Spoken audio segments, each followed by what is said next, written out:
Hey guys, welcome back to another video. So today I would like to discuss about the new Panther Lake on the new handheld MSI Claude 8 AI Extreme for their chip G3, Intel G3 Extreme, whatever. All these different names are getting a little bit too convoluted and confusing. But anyways, yeah, I want to talk about the chip and how it performs with the current gen handhelds that we have. Actually, more specifically, the 395 Plus Max AI, or whatever, the AMD one. That's the strongest chip we have for the handheld because, as you can see, what just was claimed. Well, number one, this is the performance is nothing can be compared in any handheld. So I want to prove his claim wrong because I don't think the Intel chip is gonna outperform the AMD chip by any means. So let's take a few look at a few examples. Okay, here we are at Black Myth Wukong, and now I want to see where we're at. 1080p VSync off, motion blur. Let's not have that on. Okay. Graphics. They say they had everything on high. Frame gen. Let's do that off. So preset high. This is what they're doing. Let's run the benchmark. We're at 17 watts. Let's see how it performs. So with any newer handhelds, like the only thing is watts to performance is where they have to improve on, because the more wattage you put to a system, the more powerful the system is going to be. So it really doesn't matter until like you can get 17 watts at like 100 fps in a game like Black Myth Wukong. That's when things starts to matter. But if you can get like 100 fps but at 35 watts or more, it's like, yeah, what's the point? Like, I could get that with the current gen in future compared to future gens. Like, hey, you know what I mean? I don't know if I'm saying it correctly. But anyways, yeah, we're running at 17 watts, average FPS right now 29, 28. But yeah, as I was saying, like the more wattage you put into a device, the more powerful it get. So in the future, we want to see more powerful handheld at lower wattages. That's what I'm trying to get at. But as right now, it looks like at 17 watts, it looks like it's on par with the Intel Gen 3 Extreme or G3 Extreme at 17 watts. And then we're going to test that at 35 watts, and then we'll see if it's still the same and see if the claim is true. Okay, here it is. Average FPS 30, maximum 36, minimum 13. So this is for your 17 watts at high settings. FSR set to quality. Okay, now I have set the TDP to 35 watts, and we're going to run the same benchmark. And let's see how it runs. Okay, so we are done with the benchmark at 35 watts. We have 62 FPS on average, maximum 75, minimum 38, with the low fifth of 57. Yep, so that's the Black Myth Wukong benchmark, which is way higher than the one you get with the new Panther Lake Intel chip. Okay, so now we're back at 17 watts, as you can see up here, 17 watts. And we're gonna run it again. Same benches, or same benchmark. Everything high and upscale 2 times FSR quality.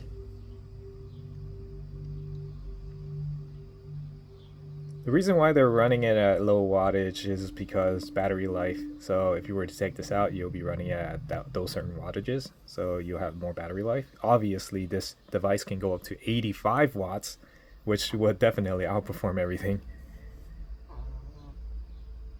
But that's to say, remember, this chip is gonna future proof for multiple generations to come, because of how much wattage you can put into this chip.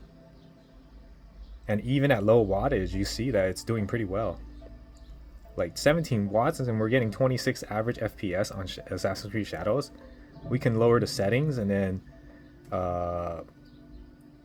we can get even higher FPS. I'm surprised they allow me to use DLSS for NVIDIA on this game, because this is a AMD chip.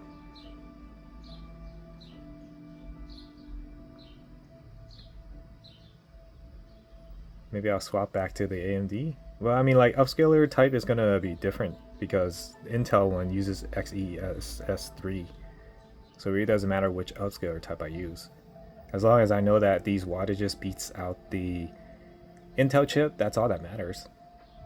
Doesn't matter what the upscaler type is. And as you can see, like, this has 17 watts, and or at 30 watts, it already outperforms the Z1 Extreme and the Z2 Extremes.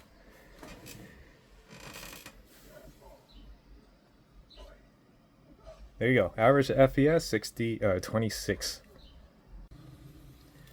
Okay, now we're running at 35 watts in Assassin's Creed Shadows, and we're gonna test what's the performance now.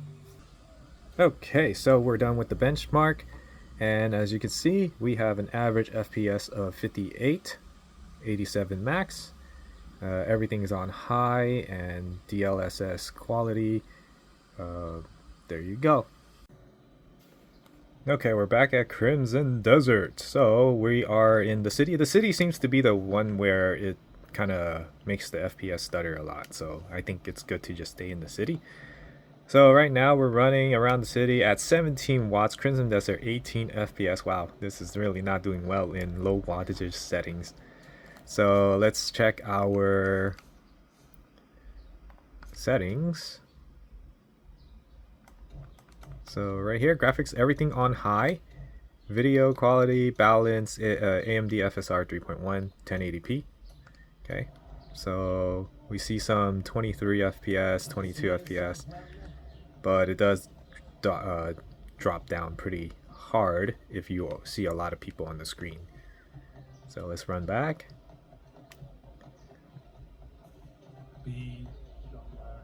18 FPS when it's the lowest.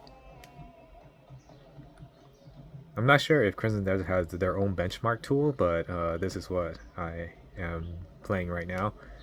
So 24, so between 18 to 24 FPS in the cities. And mind you, I am running extra fast because I modded the game to be able to move faster. So if I were to fly,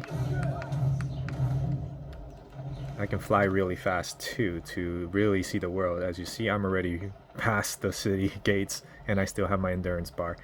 And we're still running at like 24 FPS. So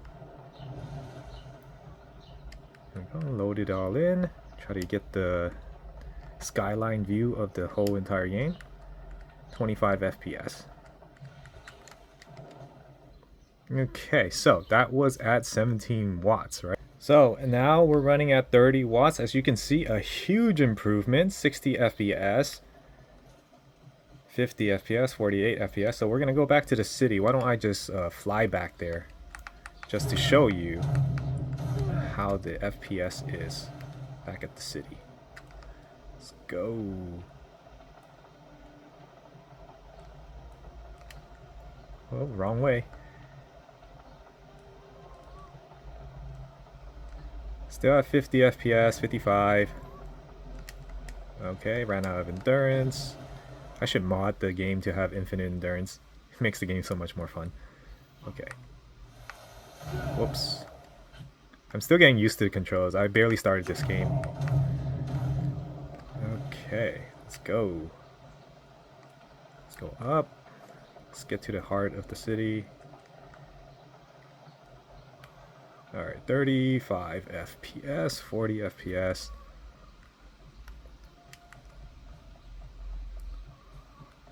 So not bad. See, it's definitely very playable at 30 watts. Because if you have a hard time running a game, just turn up the wattage at that point.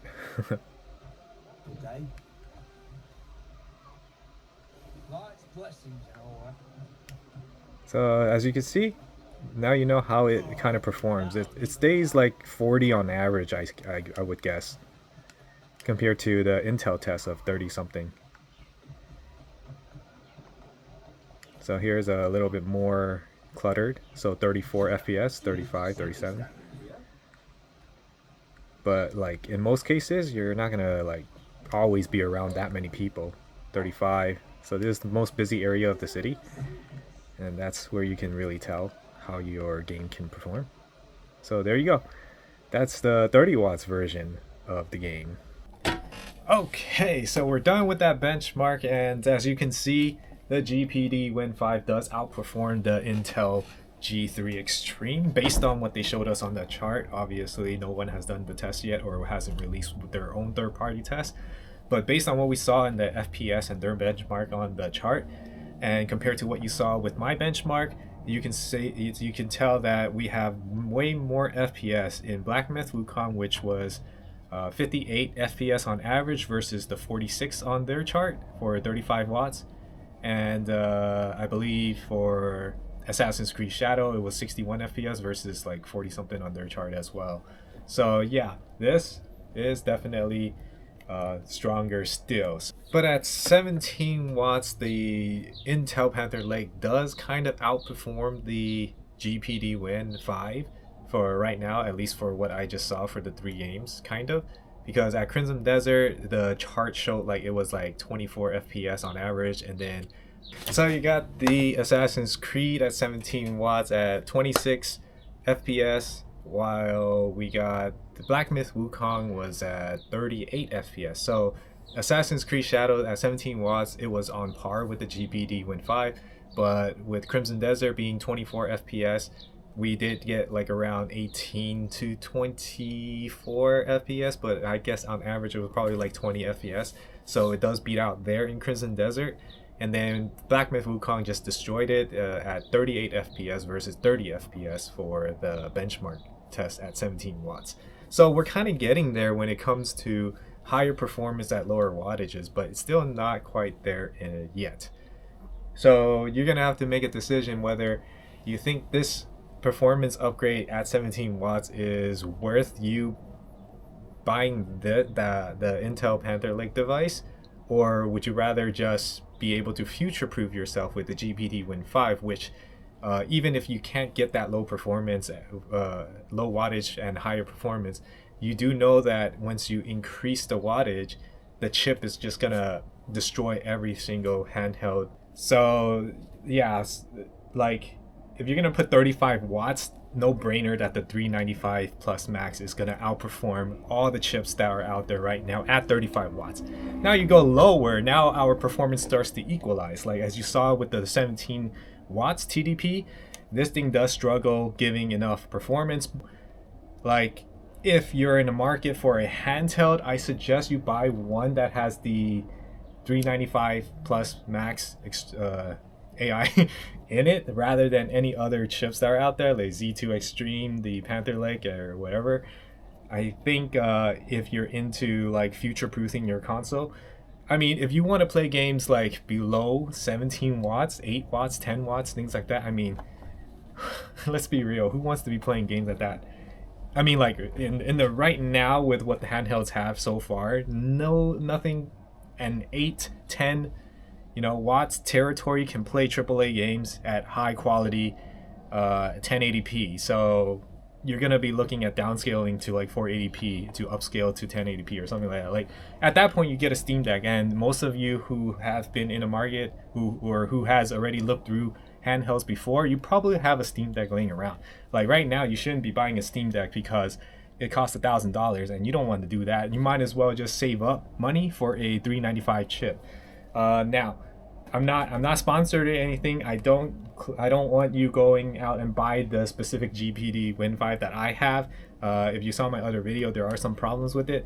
But like there are other companies that make the GPD or makes the 395 chip inside, so you can look through them and things like that. I only have what I have, which is the GPD Win 5, so that's the only thing I can compare.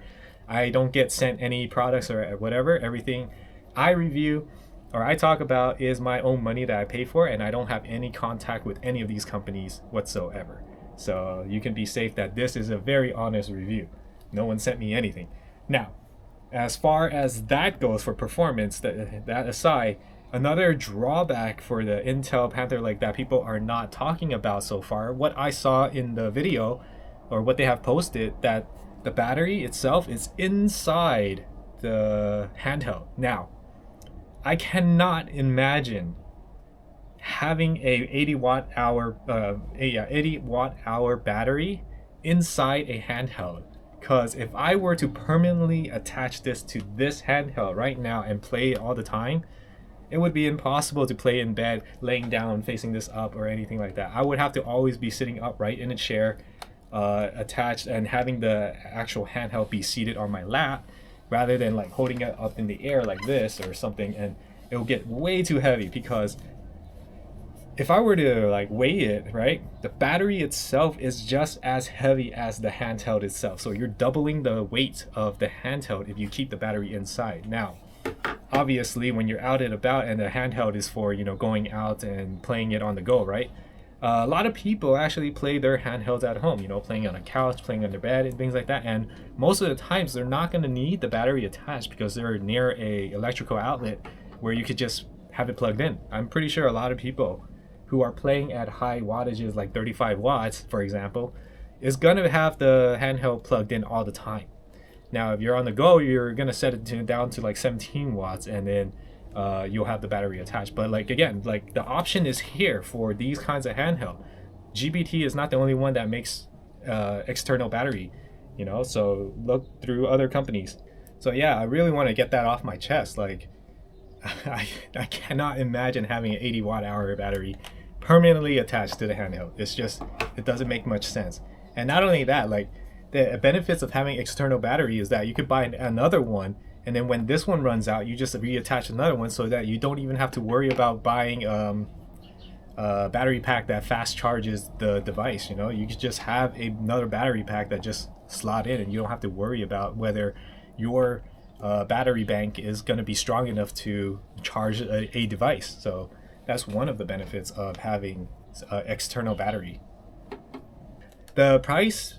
The prices right now, I know it's outrageous. Every single device is outrageous right now. Legion Go 2 has jumped up to $2,000. Your Steam Deck OLED is $1,000.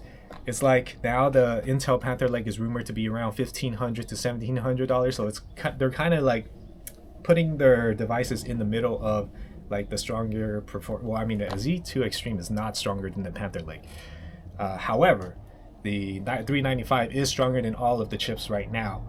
And this device, again, for me, I bought it for $1,680, so $1,680 US out the door after taxes and shipping. So that in itself, right now, like they're trying to sell the Panther Lake to you for between $1,500 to $1,700, with far less performance than what you get here. And remember, we're limiting the power on this device to 35 watts.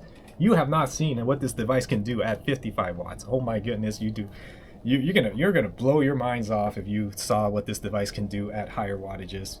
Like, seriously, that's why this device, the chip inside this device, is so strong that it's gonna future-proof you for multi-generations. You might not want to upgrade. The only reason you want to upgrade your handheld is for lower wattage, higher performance. So if we, in the future, maybe 3 years from now, at 17 watts, we can get the same performance that we get at 17 watts versus at 35 watts. Now that is something that you would probably upgrade a handheld to, because that way you can be on the go and have very, very great battery life, very great performance. And yeah, but right now we're not at that point yet.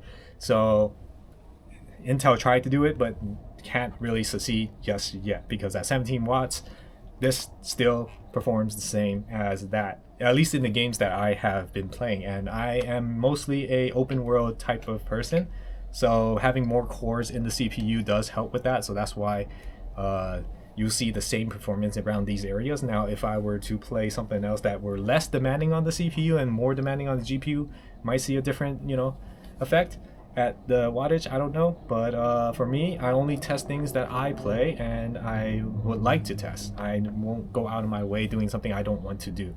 So I hope you guys can understand that.